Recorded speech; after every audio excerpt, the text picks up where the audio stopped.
I have known the former president for as long as I've been conscious politically, which was in 1989. And you remember that in 1993, we had, before 1993, we had a tiff with him in the pro-democracy movement when he was aspiring to become the Secretary General of the United Nations. And we opposed him very violently. Not violently, but, you know. And it was because of his records when he was head of state in 1970, his tenure then ended in 1979. And we knew what he did. It was based on that record that we opposed him not to become the Secretary General of the United Nations. And in 1993, you saw what he did. In 1979, by the way, he was one of the people who made it impossible for one of the best candidates at that time, Chief Obafemi Awolowo, to become the president of Nigeria through, at the point, I think they had that tutored mathematics that made it impossible for him. And he's always been part of those who made it impossible for Nigeria to attain democracy. As early as 1993, he was part of the people that conspired with the military to say Abiola, who won an election, wasn't the messiah that was wanted for Nigeria. When he became head of state again, the president of Nigeria in 1999, by the end of his tenure, he didn't want to leave. So it is best to say that he's an embodiment of failure, because if he wasn't a failure, he wouldn't have been looking to endorse people, to be continuously trying to become politically relevant. The country would have been on autopilot by now. The country would be doing so well. He would have left the country for the young people. But these are the same people that told us in the 70s that we'll be leaders of tomorrow. This is 2023. Those who are supposed to be leaders of tomorrow are still being told who to vote for in an election. And my own position in this particular case is that I don't need the endorsement of those who ruined Nigeria, and I'm very clear about it.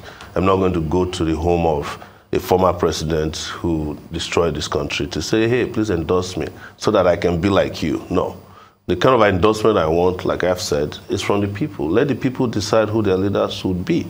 And people who are on the departure lounge of life, technically, should not be dictating the future of young people whose future is at stake, especially when they've done everything possible to ensure that young people like myself don't grow in this country to become who we should be. But don't forget that the same Obasanjo has always been opposed to anything he doesn't like. It doesn't matter whether you are older than him or younger than him. There are times he had issues with people who were older than him. There were times he had issues with people who were younger than him, like Fayose.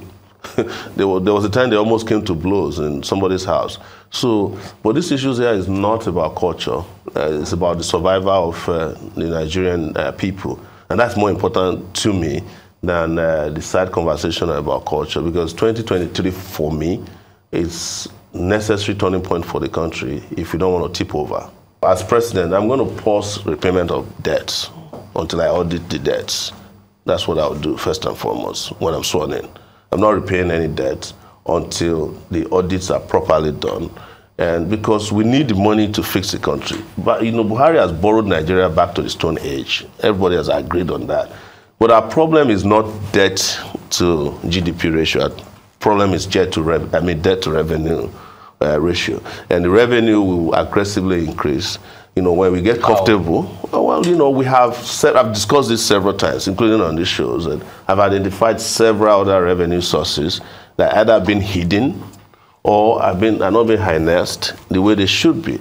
I've identified taxes that are owed to Nigerian by oil companies, and those are low-hanging fruits. We have identified about 11 trillion naira of revenue-generating government agencies that are not remitted to the federal government purse. We have identified monies that could come from the NLNG, the Nigeria Liquefied Natural Gas Company. That's over $5 billion that is not remitted directly to the federal. It's remitted through the NNPC, and the NNPC just quaffed the money. In 1999, he wasn't young, but he accepted to be president. If he cared about young people, he would not have been gunning for third term by 2007 when his tenure officially ended. So just understand these tricks, and you will not fall for them so easily. If government has no business in fixing its own refiners, what business does the government have in investing $2.5 billion in a private refinery? built in Lagos by Dangote and cannot fix his own refinery. Because if we fix our own refineries, we will have availability of these products. But the other part is that the only product that is subsidized, according to them today, is gasoline, petrol.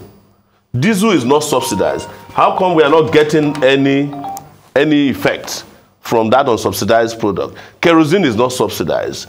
The Jet A1 fuel is not subsidized. All those products from which they have removed subsidy, what benefit are you getting from it? Nothing.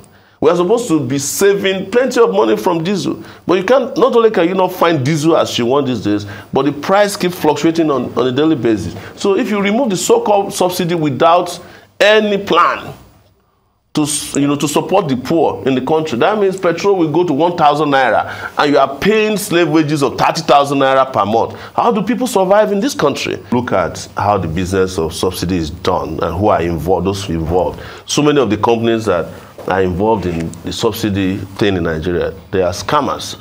They've been proven to be scammers. So many of them are facing international sanctions, especially those with Switzerland and other places. They have been made to pay huge fines to the US government where they are not even doing the kind of business they are doing in Nigeria. Individuals here, you just need to list out their names. You will discover that this is all a fraud. It doesn't matter, even when you remove the so-called subsidy, they will figure out a strategy again to come back and say that they still need more. They are holding the country by the jugular. And I've said it, and I'll say it here again, you cannot have an economy that is working without electricity. That is elementary. There is no country in the world that's ever industrialized and prospered without power, energy. You know, the industrial revolution everybody talks about came through, steam engine. So you have here, you are in darkness and you want to prosper, you are wasting your time. So that will be priority for me. And secondly, in the issue of security will also be major priority. Investment in education. You are arriving with troops to fix every part of the economy, every part of the social life, every part of the economy, education, healthcare. And when you come with those policies and they start interacting immediately, and they are driven likely by technology, you find out, you wake up the next day and be wondering, was I in Nigeria yesterday? Okay. Because this is a new Nigeria today now. Okay. And that's the new day that I want all of us to wake up to when I become president in 2029. And we should stop promoting people who have been tested and have failed this country consistently.